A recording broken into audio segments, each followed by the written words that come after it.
पैसे जमा करा असे आदेश कॅबिनेट बैठकीत मुख्यमंत्र्यांनी दिले. शेतकऱ्यांच्या खात्यात पैसे जमा करा असे आदेश कॅबिनेटच्या बैठकीत मुख्यमंत्र्यांनी दिले. शेतकरी मित्रांनो, आता वाट बघायची वेळ संपली आहे, कारण सरकारने स्वतः तारीख जाहीर केली आहे. उद्याच येणार कर्जमाफीची पहिली यादी. पण एक मिनिट थांबा, उद्याच काय? यामागे एक खास कारण आहे जे तुम्हाला माहीत असायलाच हवं.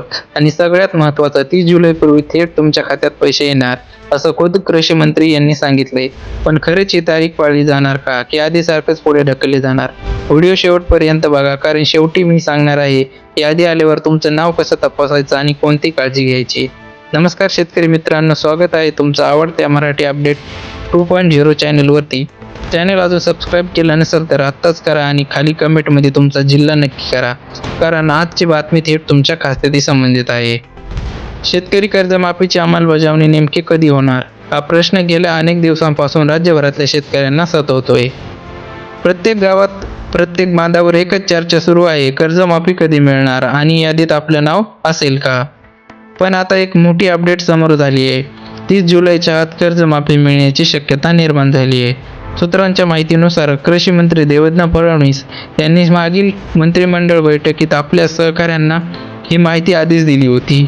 आणि आता कृषी मंत्री दत्तात्रय भरणे यांनी यावर थेट शिक्कामार्फत केला आहे. भरणे म्हणले, उद्याच आम्ही कर्जमाफीची प्राथमिक यादी जाहीर करू.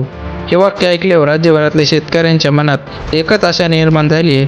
आणि सगळ्यात इंटरेस्टिंग भाग म्हणजे उद्याची तारीख निवडण्यामागचं कारण. उद्या अजित पवार यांची जयंती आहे आणि नेमक्या त्याच दिवशी मुख्यमंत्री देवेंद्र फडणवीस यांचा वाढदिवस सुद्धा आहे. म्हणजे या दोन्ही खास प्रसंगाचं औचित्य साधून सरकार शेतकऱ्यांना ही भेट देणार आहे असं चित्र सध्या दिसतंय. राजकीय वर्तुळात याचीही चर्चा आहे की एवढ्या मोठ्या घोषणेसाठी अशी खास तारीख निवडणं हा योगायोग असेल का, की ठरवून केलंय नियोजन? पण मित्रांनो, तारखेपेक्षा शेतकऱ्यांसाठी खरा प्रश्न पैसे प्रत्यक्षात कधी आणि कसे मिळणार, यावर आता सरकारकडून एक ठोस उत्तर आलंय. केंद्राकडून एक महत्त्वाची गोष्ट स्पष्ट झाली की शेतकऱ्यांच्या आयकरचा परतावाचा डेटा अंतिम झालाय. आतापर्यंत हाच डेटा तयार नसल्यामुळे प्रक्रिया रखडली होती असं सांगितलं जात होतं की, पण भरणे यांनी स्वतः सांगितलं की तांत्रिक अडचणी राहिल्या नाहीत. आयकराचा डेटा परवाच प्राप्त झाला आहे, त्यामुळे आता कोणीच अडचण नाही.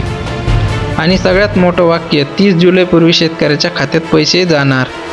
म्हणजे थोडक्यात सांगायचं झालं तर तांत्रिक कारण संपलं, तारीखही ठरली आणि आता फक्त अंमलबजावणी बाकी आहे असं सरकारचं म्हणणं आहे. आता विचार करा, जर खरंच उद्या यादी आली तर पुढच्या 8-9 दिवसात प्रत्यक्ष पैसे खात्यात येण्याची प्रक्रिया सुरू होईल. म्हणजे खरीप हंगामाच्या तोंडावर बियाणे आणि खतांसाठी लागणारा पैसा शेतकऱ्यांच्या हातात येऊ शकतो. हा टायमिंग शेतकऱ्यांसाठी खूप महत्त्वाचा आहे, कारण याच काळात हातात पैसे नसल्यामुळे अनेकांना खाजगी सावकाराकडे धाव घ्यावी लागते. जर वेळेत कर्जमाफी झाली तर हा ताण बऱ्याच अंशी कमी होऊ शकतो.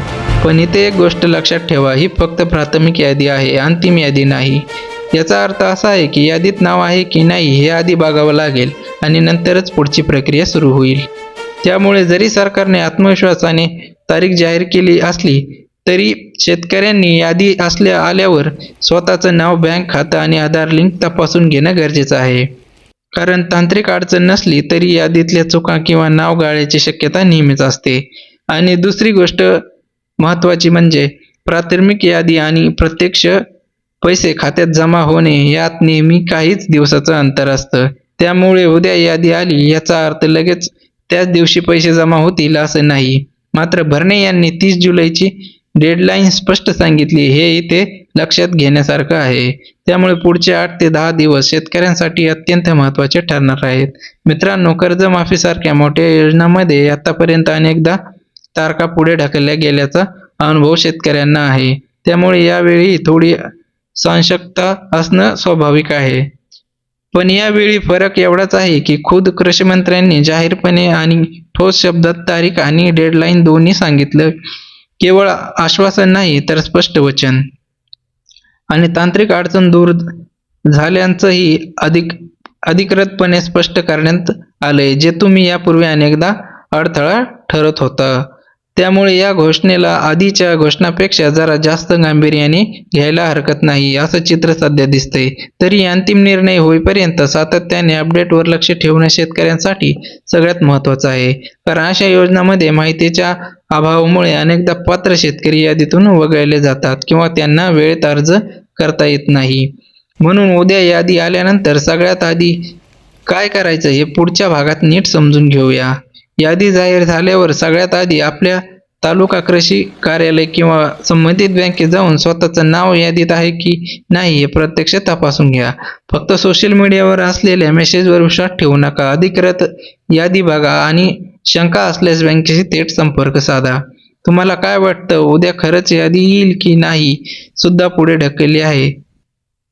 तुम्हाला काय वाटतं, उद्या खरंच यादी येईल की ही तारीख सुद्धा पुढे ढकलली जाईल? खाली कमेंटमध्ये तुमचं मत आणि तुमचा जिल्हा नक्की सांगा. कर्जमाफीची यादी आली की त्यात तुमचं नाव कसं शोधायचं स्टेप बाय स्टेप हे पुढच्या व्हिडिओत दाखवणार आहे. त्यामुळे चॅनल आत्ता सबस्क्राईब करा आणि बेल आयकॉन दाबा. अशा प्रत्येक अपडेटसाठी सगळ्यात आधी आणि सगळ्यात खरी माहिती देण्यासाठी आम्ही आहोतच. तुम्ही फक्त सोबत राहा. धन्यवाद आणि भेटूया पुढच्या व्हिडिओमध्ये. नमस्कार.